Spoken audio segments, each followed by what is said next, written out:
Para dar um pouco de contexto, sou um garoto de 16 anos e vou para Utah todos os verões para participar de uma competição de tambores, que geralmente dura o verão inteiro. Se você não conhece o Drum Corps, em resumo, é basicamente uma banda profissional de marcha. Ficamos em um campus universitário e tínhamos dias livres todos os domingos para conhecer as pessoas do grupo e apenas relaxar por um dia antes de ensaiar na semana seguinte. Isso aconteceu no verão passado. Nesse domingo à noite em particular, minha seção queria observar as estrelas, já que não havia mais nada para fazer no meio do nada em Utah. As pessoas recomendaram que fôssemos ao campo de softball, que ficava a uma pequena caminhada de distância de onde estávamos hospedados.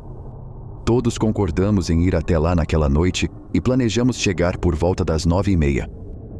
No entanto, eu e outra pessoa do meu quarto nos oferecemos para pegar um lanche, já que planejávamos ficar lá por algumas horas. Começamos a caminhar até o posto de gasolina mais próximo para comprar batatas fritas e refrigerante para o restante do grupo. Na metade do caminho, notamos um estranho caminhão branco com as luzes acesas estacionado ao lado da calçada. Estava muito escuro para ver o motorista, mas não achamos nada demais, embora fosse um pouco incomum àquela hora. Pegamos as batatas fritas e os refrigerantes e começamos a nos dirigir para o campo de softball. Era uma boa caminhada desde o posto de gasolina, então estávamos preparados para andar por pelo menos meia hora. Quando ainda não estávamos na metade do caminho, vimos o mesmo caminhão novamente, só que dessa vez ele estava estacionado no lado oposto da rua, com as luzes ainda acesas. Foi então que começamos a suspeitar que ele estava nos seguindo. Começamos a acelerar o passo. Caminhamos por um tempo e nos viramos para ver se ele ainda estava nos seguindo, mas não o víamos em lugar nenhum. Então começamos a rir de nós mesmos por estarmos tão preocupados quando provavelmente não era nada. Estávamos na metade do caminho quando estávamos prestes a passar por um campanário ao lado de um estacionamento. Foi então que vimos os faróis novamente, mas dessa vez ele estava dirigindo bem rápido em direção à calçada. Eu e meu amigo não sabíamos o que fazer, então ficamos olhando para ele até que ele entrou na calçada e quase bateu na torre do sino. Nesse momento, começamos a correr, mas o caminhão não estava muito atrás. Pegamos um atalho para outro lado da calçada, onde tínhamos certeza de que o caminhão não conseguiria chegar.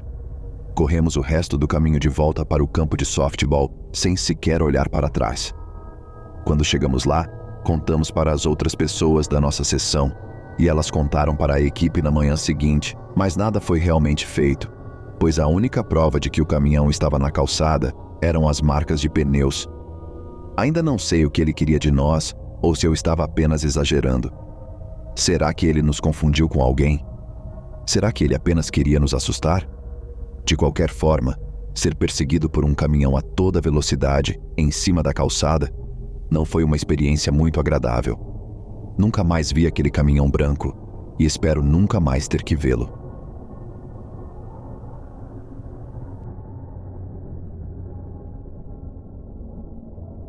Em 2013, eu tinha acabado de começar a faculdade e, após o primeiro período letivo, tive que sair e encontrar um estágio para poder progredir.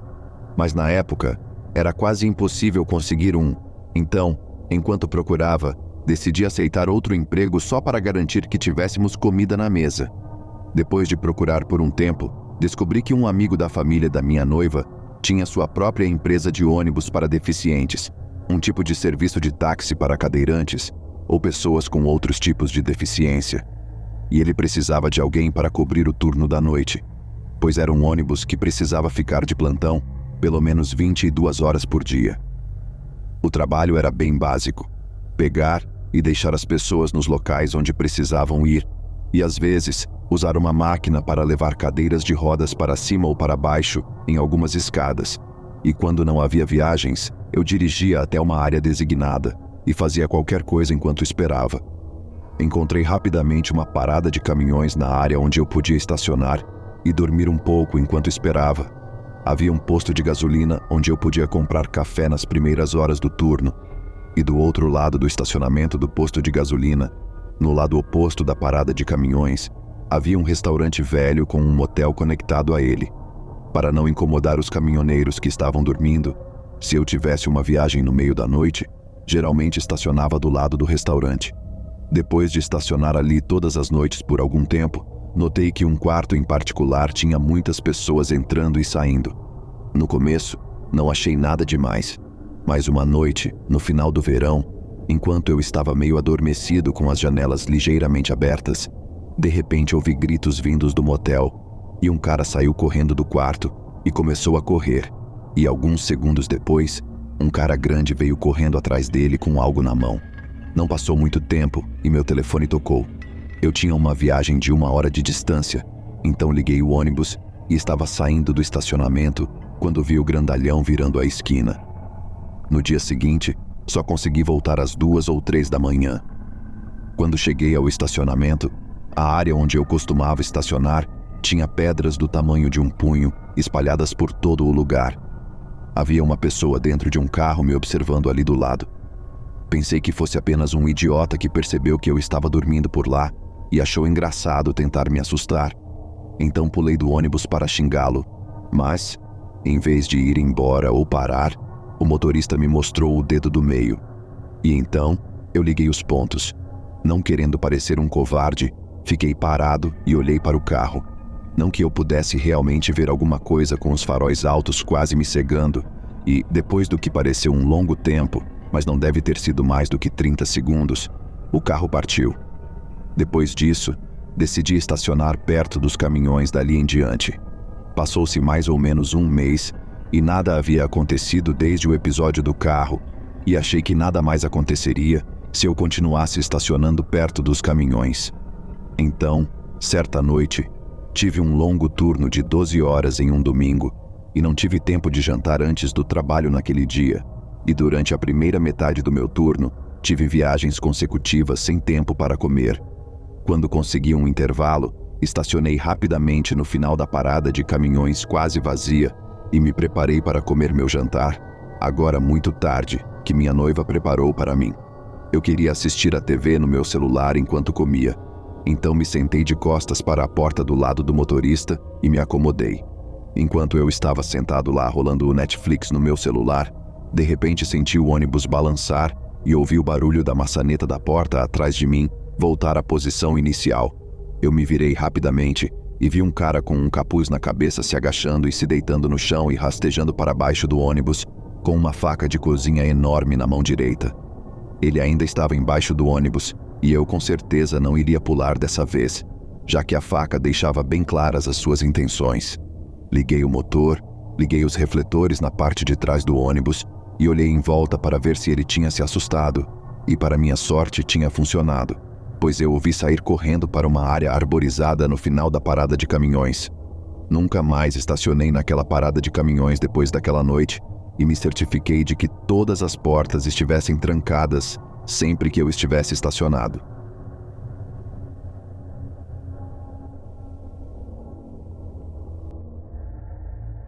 Antes de mais nada, gostaria de dizer que conheci muitos motoristas de caminhão em minha vida e a maioria deles foi agradável, embora um pouco solitários. Entretanto, como em qualquer grupo de pessoas, há exceções. Há alguns meses, eu estava voltando para a escola depois de visitar meus pais. São cerca de 2 horas de viagem, então geralmente me mantenho entretida com música. Eu, uma mulher de 21 anos e 1,70 de altura, dirigia a velha caminhonete do meu pai, sozinha na faixa mais à esquerda de uma rodovia de 3 pistas, curtindo a música no rádio. De repente, noto um caminhão que vai exatamente na mesma velocidade que eu na faixa da direita. Envergonhada por ter sido pego no modo idiota, parei de cantar e dançar e tentei acelerar para que ele não pudesse mais me ver. Ele igualou minha velocidade, o que me irritou um pouco, então olhei para o motorista, esperando ver um babaca irritado. Para minha surpresa, ele estava sorrindo e acenando. Sem jeito, dei uma risadinha e acenei de volta. Grande erro. Ele passou para a pista do meio para ficar mais perto de mim e agora não para de sorrir e acenar. No início, me fiz de boazinha, acenando de volta um pouco, porque um caminhão é maior do que uma caminhonete minúscula. Mas meu foco principal era sair do campo de visão desse cara com segurança. Tentei acelerar o máximo que minha caminhonete permitia, 140 por hora, e diminuir a velocidade o mais rápido possível, sem colocar em risco quem estava atrás de mim. Mas ele simplesmente igualava minha velocidade. Não importava o que acontecesse. Se houvesse alguém vindo em sua pista, ele se movia para a direita no último segundo possível e passava por ele antes que eu pudesse diminuir a velocidade e ficar atrás dele. Ele tem muito mais prática com manobras imprudentes do que eu, por isso me encurralou e está usando outros carros para ajudá-lo. O tempo todo, ele está sorrindo para mim. O tempo todo, ele está sorrindo, acenando, por algum motivo que ainda desconheço, e perdendo rapidamente qualquer charme que já teve. Como isso continuou por cerca de 8 quilômetros, fiquei preocupada e liguei para a polícia. Dei a eles uma descrição do caminhão. Era caminhão de carga branco, cabine preta com o logotipo de alguma empresa da Pensilvânia, e do motorista, homem bronzeado, careca e de meia idade, com uma camiseta azul suja. Eles me aconselharam a parar no acostamento de emergência à esquerda, mas eu nunca tinha feito isso e parecia muito estreito, então não me senti confortável. A essa altura, ele estava ultrapassando outra pessoa na faixa do meio, e eu finalmente tive a chance de reduzir a velocidade e passar 2 faixas para a faixa mais à direita. Comecei a acelerar para que ele não me pegasse novamente, e a operadora me disse para ir até o posto de gasolina mais próximo, 8 quilômetros de distância. Ela disse que ele provavelmente não me seguiria, então eu poderia parar lá por alguns minutos antes de voltar para a rodovia, e que se ele me seguisse para ligar novamente, então ela desligou. Agora ele ainda está sorrindo para mim com um sorriso assustador e cada vez mais pervertido, enquanto eu evito contato visual. A praça de serviços fica a 400 metros e não estou usando nenhum sinal de mudança de direção, mas acho que ele sabia o que eu estava fazendo porque freou forte e entrou atrás de mim no último segundo para se juntar a mim na saída para a praça de serviços. Depois de fazer meu coração voltar a funcionar após o susto que acabei de ter, liguei novamente para a polícia. Agora, a maneira como essa praça de serviços estava configurada era que os caminhões tinham de usar uma faixa separada que serpenteava à direita da praça e que levava a um estacionamento atrás da praça apenas para caminhões grandes. O restante de nós usava uma pista menor para estacionar imediatamente em frente à praça. Estacionei e, enquanto explicava ao novo operador o que estava acontecendo, observei o caminhão contornar seu caminho enquanto o motorista me olhava sorrindo. Fiquei apavorada. Ele sabia onde eu havia estacionado. Sabia onde me encontrar se eu ficasse ali. Pensei que talvez pudesse ter pisado fundo para voltar à rodovia, mas tive medo de que ele me visse e me seguisse novamente. Então, dirigi até um posto de gasolina à esquerda da praça, que tem vista para o estacionamento de caminhões, esperando que ele não me encontrasse até a polícia chegar. A telefonista me transfere para a mulher que estava me ajudando antes. Ela me informa que enviaram 2 carros de polícia, mas não sabe me dizer quanto tempo demorariam. Vejo que o caminhoneiro saiu de seu caminhão e está vindo em minha direção. Embora minhas janelas estejam fechadas e as portas trancadas, estou em pânico ao telefone com a telefonista. Ela me diz que a polícia deve chegar logo e que eu devo estar segura lá. Portanto, devo ficar calma enquanto a mantenho informada. Eu queria pelo menos voltar para o estacionamento em que estava antes, mas é uma entrada de mão única para o posto de gasolina, então não pude.